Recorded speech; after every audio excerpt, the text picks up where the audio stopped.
Humaila Hakimah. Beliau adalah putri dari Profesor Dr. Ahmad Mubarak. Siapa yang nggak kenal dengan Profesor Dr. Ahmad Mubarak? Salam saudara-saudara yang diberkati oleh Tuhan. Viral di media sosial seorang yang bernama Humaila Hakimah. Orang-orang beranggapan bahwa seorang Humaila telah murtad meninggalkan agamanya karena banyak orang-orang yang tidak suka dengan ajaran yang disampaikan oleh seorang Humaila. Bahkan seorang Humaila juga menganjurkan supaya jangan menghafal kitab suci mereka. Dan orang langsung beranggapan bahwa seorang Humaila sudah menghina dan menghujat agama mereka. Padahal apa yang disampaikan oleh seorang Humaila adalah sangat-sangat begitu dalam, yaitu supaya jangan kita hanya menghafal tetapi tidak mengerti. Dan Humaila mengatakan tujuan kita menghafal itu apa? Apakah untuk kesombongan?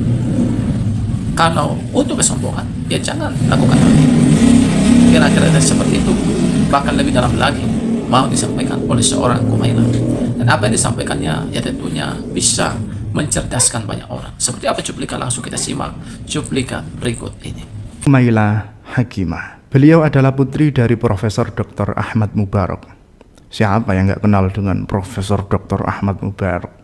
Beliau adalah orang terkenal lah pokoknya. Ya nggak semua orang terkenal saya kenal dong, ya kan.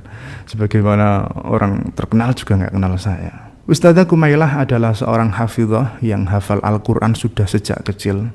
Sekarang beliau aktif sebagai konten kreator atau YouTuber yang kerap membahas tentang Al-Quran dan agama dalam sudut pandang yang lumayan liberal. Bagi sebagian orang, liberal itu dianggap sesuatu yang membahayakan, yang sesat, yang menyesatkan, atau bahkan bisa mengeluarkan seseorang dari Islam. Tapi menurut Neng Humaila, enggak. Liberal itu memang berarti kebebasan berpikir, tetapi bukan terus bebas tanpa batas. Liberalisme adalah kebebasan berpikir yang bertujuan agar manusia bisa menemukan kebenaran dan menyelesaikan persoalan, dan itu masih selaras dengan adanya Islam di muka bumi ini. Yang unik dari Ustadzah Humailah adalah biasanya orang yang ngomong tentang Al-Quran atau tentang agama atau tentang Islam dengan sudut pandang ini, itu umumnya bapak-bapak parubaya gitu, atau lebih ke mbah-mbah sih, mbah-mbah yang masuk puber kedua seperti Profesor Mun'im Siri, Profesor Lutfi Syaukani, atau kalaupun perempuan ya sudah sepuh juga, misalnya Profesor Musdah Mulia. Nah, beliau hadir sebagai anak muda yang kreatif, yang menyajikan konten yang asik dan estetik sehingga bisa diterima oleh masyarakat umum, khususnya anak-anak muda. Ya tentunya yang 18+ sih. Kehadiran beliau merupakan angin segar bagi para pengkaji Al-Quran, karena memang benar-benar segar cara penyampaiannya, kemudian terbuka wawasannya, cara berpikirnya, karena terbuka sehingga orang-orang bisa tahu betapa besar semangat beliau dalam berkontribusi terhadap ilmu pengetahuan dan ilmu agama. Meskipun yang disuguhkan bukan hal-hal baru, tetapi bagi saya dan juga bagi para pengkaji Al-Quran secara umum, pembahasan Al-Quran nggak pernah usang. Banyak yang nggak percaya bahwa Neng Humaila ini hafal Al-Quran, terus pernah nyantri, pernah mondok, pernah kuliah di Institut Ilmu Al-Quran jurusan Tafsir Hadis. Orang sulit percaya mungkin karena dua hal. Yang pertama, karena beliau mengkritik tradisi menghafal Al-Quran dengan mengatakan bahwa menyuruh anak menghafal Al-Quran itu tidak mengajarkan daya kritis, itu hanya mengajarkan untuk menjadi beo. Entah kenapa banyak banget orang yang menganggap bahwa statement ini aneh, padahal ini sudah lumrah banget di kalangan pesantren juga. Dari dulu itu sudah ada dua kubu, antara menghafal dulu atau mempelajari dulu. Bahkan dalam doanya saja ada dua versi. Ada yang wasahil alayya darsahu thumma hifdhahu. Ada yang dibalik, wasahil alayya hifdhahu thumma darsahu. menghafal dulu baru mempelajarinya. Ini sudah sejak zaman dulu sudah kayak gitu. Dan dua-duanya memiliki kekurangan dan kelebihannya masing-masing. Meskipun Kumaila saat ini menentang yang menghafal dulu, tapi faktanya beliau menghafal dulu dan saat ini beliau mendapatkan manfaatnya. Coba kalau beliau nggak menghafal di waktu kecilnya, mungkin sekarang nggak hafal. Misalnya beliau belajar dulu sampai lulus SMA atau sampai lulus kuliah, nggak sempet ngehafal dan mungkin sekarang malah nggak hafal seperti teman-temannya yang saat ini gitu. Ya tapi dulu kan nggak paham, tapi kan hafal. Tapi kan nggak paham, tapi kan hafal. Setelah itu bisa dipahami. Kalau memahami dulu, waktunya habis, tenaganya habis. Beliau sendiri yang bilang bahwa mempelajari Al-Quran itu rumitnya bukan main. Kita punya satu pertanyaan, terus kita cari jawabannya. Begitu terjawab, bukan malah tenang kok pikiran, tapi malah bercabang-cabang itu pertanyaan. Ya memang itu Al-Quran, memang begitu. Kalau mencari ketenangan, bukan mempelajari, tapi ya dijadikan wiritan itu tenang untuk dijadikan wiritan. Tapi kalau mau mempelajari ya siap-siap pusing, memang gitu. Dan kalau dipelajari dulu kebanyakan akhirnya nggak jadi hafal. Beliau bahkan ngaku sendiri yang di videonya sama Adi Armando itu, bahwa dosen-dosennya itu nggak bisa menjawab pertanyaan-pertanyaan beliau tentang Al-Quran, misalnya tentang ayat-ayat yang terkesan kontradiktif antara satu ayat dengan ayat yang lain. Beliau sendiri yang mengatakan kenapa dosen-dosennya itu tidak bisa menjawab, karena dosen-dosennya nggak hafal Al-Quran. Dan akhirnya beliau mencari sendiri jawabannya dan beliau menemukan. Kenapa? Yang pertama karena beliau hafal Al-Quran terlebih dahulu. Dosennya aja nggak tahu loh kalau ada ayat-ayat yang kontradiktif. Ya akhirnya tahu, tapi taunya kan bukan karena tahu sendiri, taunya ya mungkin karena baca jurnal atau karena mendengar percakapan orang lain. Tetapi orang yang menghafal Al-Quran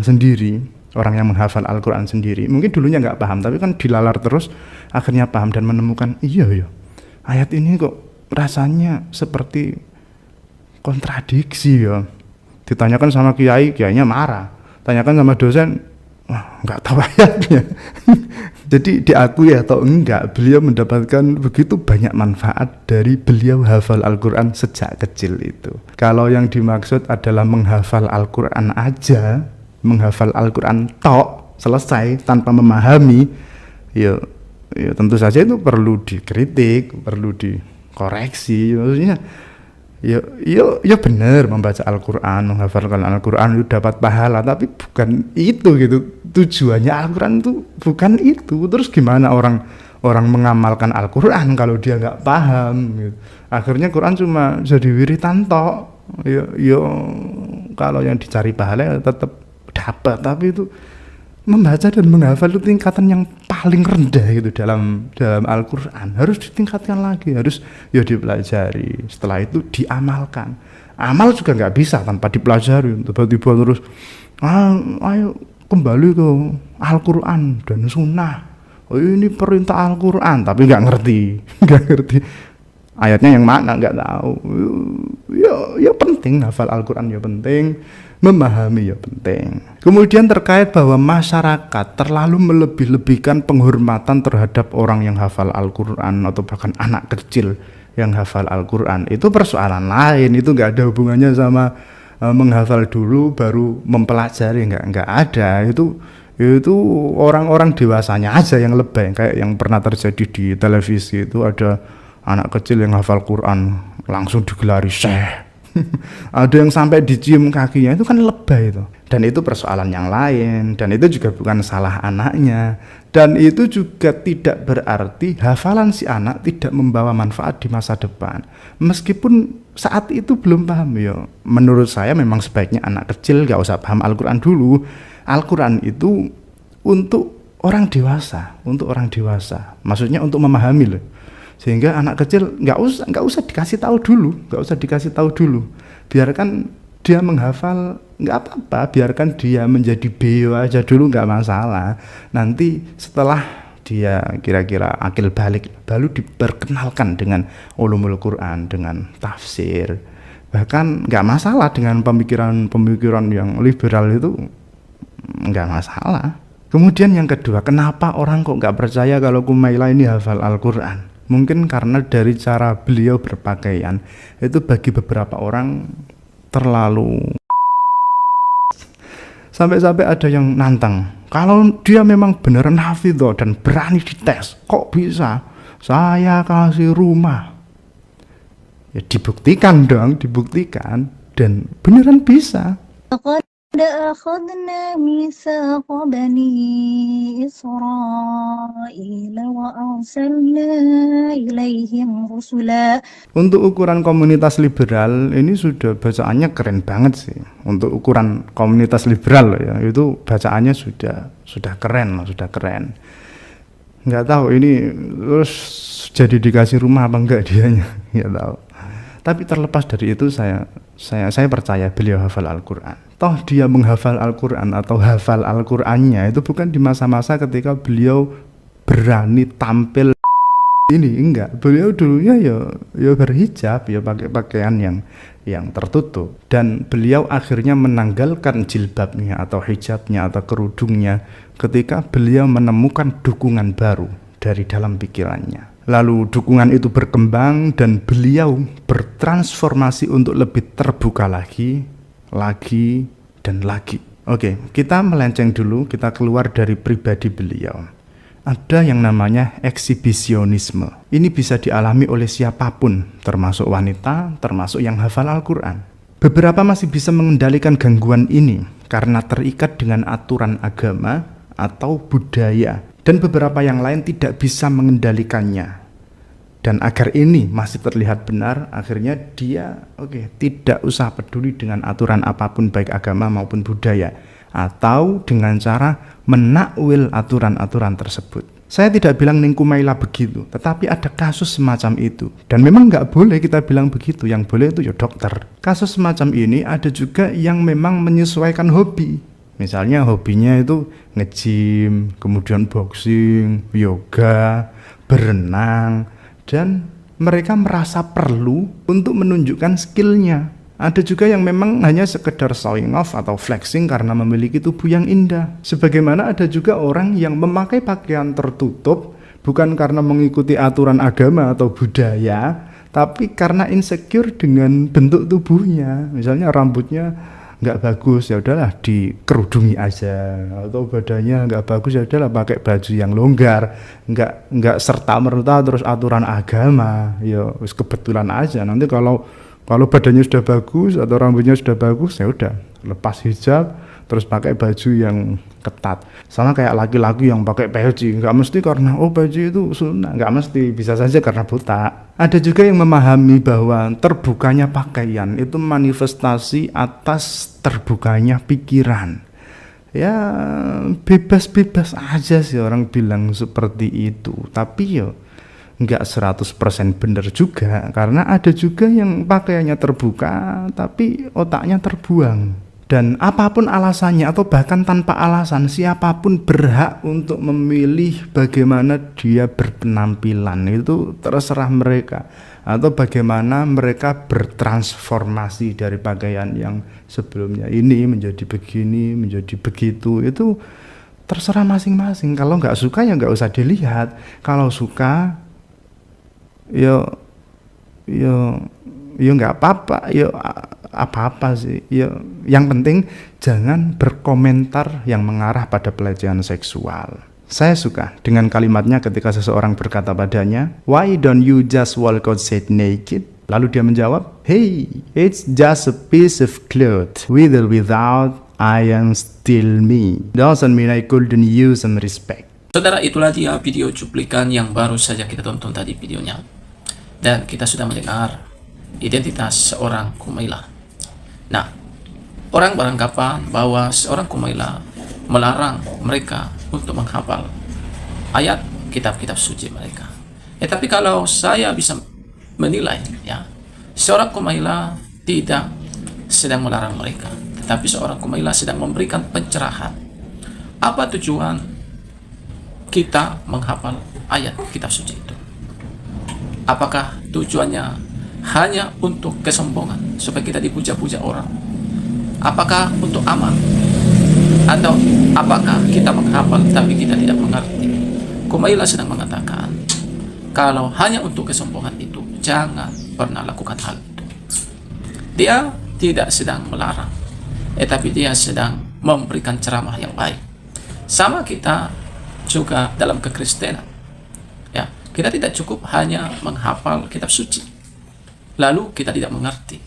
Ya, artinya jangan sampai kita menghafal, melakukan sesuatu hal, katakan tentang ibadah itu, jangan tujuannya hanya untuk supaya dilihat orang, dan jangan itu hanya seperti rutinitas tanpa melakukannya dengan kasih, melakukannya dengan perbuatan yang nyata.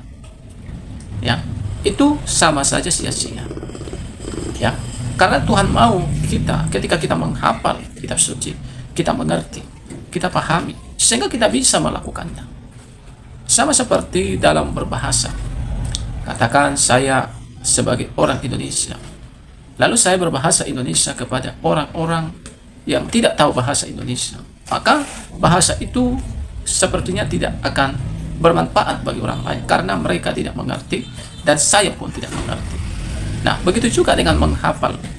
Kalau kita menghafal, katakan ayat kitab suci, tapi kalau kita tidak mengerti dan tidak memahaminya, bagaimana kita bisa melakukan apa yang disuruhkan oleh kitab suci?